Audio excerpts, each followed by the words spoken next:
such a short period of time, we're making dramatic changes to the way we live and the way we work to try to slow things down. Yeah, and Dr. McGeorge, this is so important because the virus can live on for days on things that we touch all the time and don't even realize it. Absolutely it can, and that has caused a lot of anxiety for people as we look at the things that we touch in our everyday lives now with concern.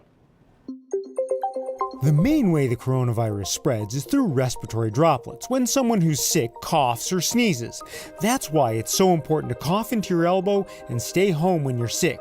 Researchers have found the virus, officially called SARS-CoV-2, does survive on surfaces for varying lengths of time. In the lab, it can survive on cardboard for 24 hours, on plastic and stainless steel for up to 3 days. Now, previous estimates based on other coronaviruses suggest it could survive as long as 9 days on hard surfaces under ideal conditions. So what does that mean in real life? Well, the biggest risk in terms of surfaces is probably from hard items that are touched often by lots of people, like doorknobs or handrails.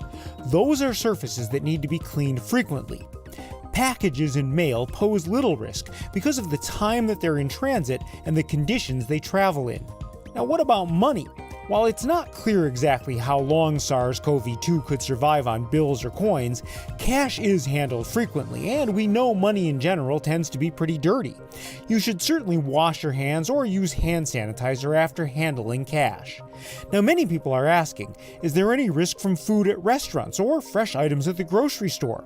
There's no evidence that the coronavirus is being spread through food, but as with any contagious illness, someone who's sick and prepares or handles your food could potentially contaminate it.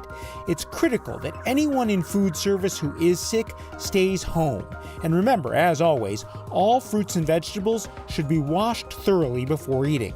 Now, a rather icky side note. One study found SARS-CoV-2 was detected in 50% of stool samples tested in infected patients. While it's not known if this is a way of spreading the virus, it is another reason that hand washing is absolutely essential. Now, there's no evidence that the coronavirus can spread through tap water, properly maintained pools or hot tubs, or by mosquitoes, ticks, or other insects.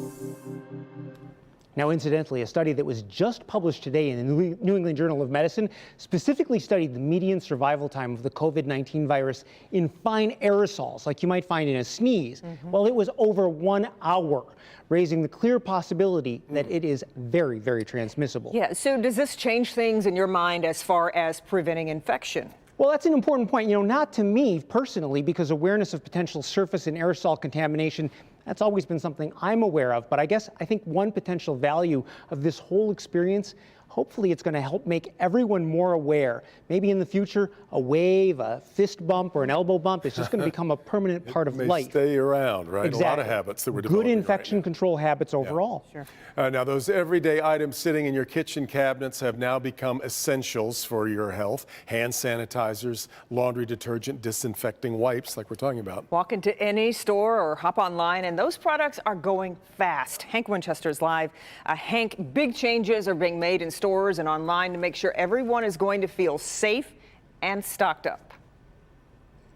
And Kimberly, Devin, that is the goal. I can tell you, I've been at stores all over Metro Detroit during the last week. They have been crazy. Huge crowds and on some days limited supply. I can tell you what's happening at Kroger stores across Metro Detroit.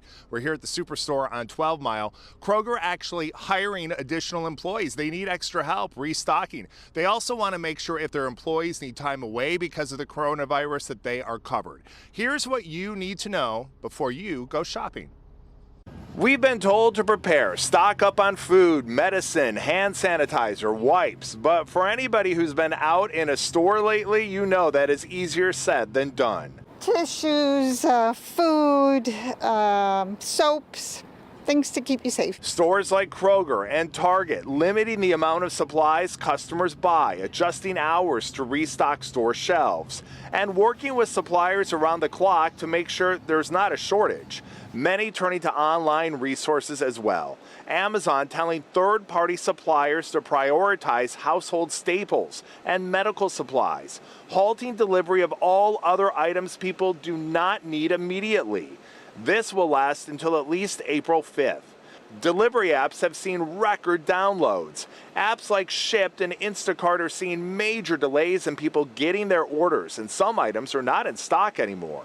This has people turning to online options, which means they're getting taken advantage of by price gougers and scammers. And if you're advertising that your toilet paper for 12 rolls is $8.99 and you get to the store and it's $22.99, what's going on? The Better Business Bureau and the state's attorney general cracking down, keeping a close eye on this unfolding situation. There's going to be spam or some kind of malicious software behind that link that they're going to be trying to catch your personal information or potentially harm your computer equipment.